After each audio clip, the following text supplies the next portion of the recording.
Bonjour, nous sommes aujourd'hui le 29 mars 2024.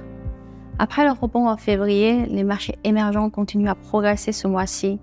Ils montent de 2,4% en euros. En Asie, la bourse taïwanaise est en tête, tirée par les bonnes performances de valeurs tech, notamment TSMC. Concernant la Corée, le bon momentum de Samsung Electronics et SK Hynix, ainsi que la perspective d'une réforme des autorités pour lutter contre la décote coréenne, ont fait bondir l'indice Kospi. En Inde, le marché est confronté à un durcissement réglementaire concernant les fonds mutuels investis en petite et moyenne capitalisation. Pour sa part, la Chine continue de bénéficier de mesures de soutien au marché dans un contexte de publication de résultats d'entreprises toujours mitigés.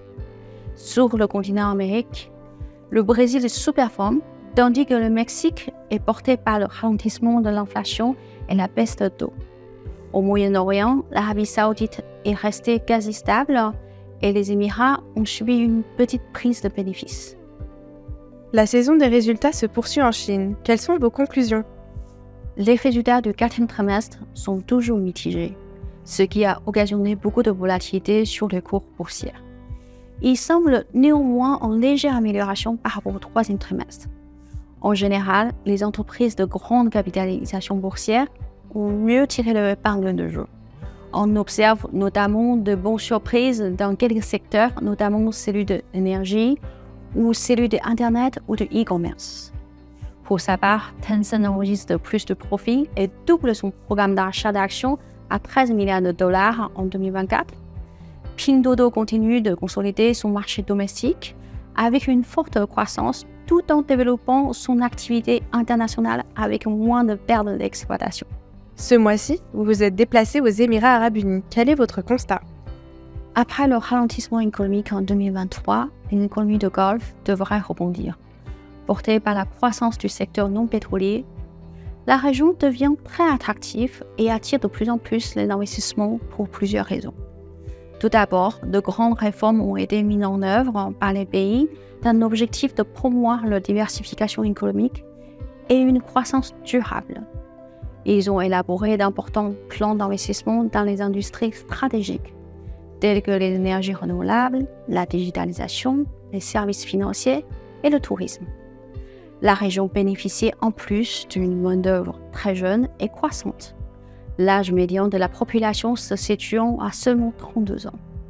Le climat est aussi devenu plus propice aux affaires pour les investisseurs étrangers avec l'introduction de nombreuses mesures, comme par exemple l'autorisation pour les sociétés onshore d'être détenues à 100% par les étrangers au Qatar et aux Émirats.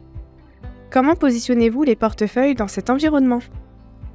Nous avons renforcé le poids de Taïwan à 15,2% dans GEM Equity suite à notre visite dans le pays, en augmentant TSMC et en achetant Qingyuan Electronic.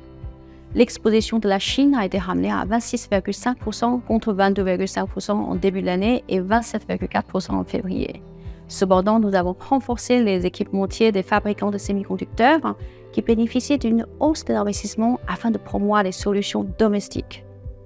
Près de 20% de portefeuille est investi en Inde, ce qui représente une surpondération de 2% par rapport à l'indice. Le poids de la Corée est de 14,5%, également en surpondération. En revanche, l'exposition au Mexique a été réduite à 2,5% contre 3,5% en février, suite à la vente de Wamex et de prise de profit sur Banote. Nous vous remercions pour votre confiance et votre fidélité.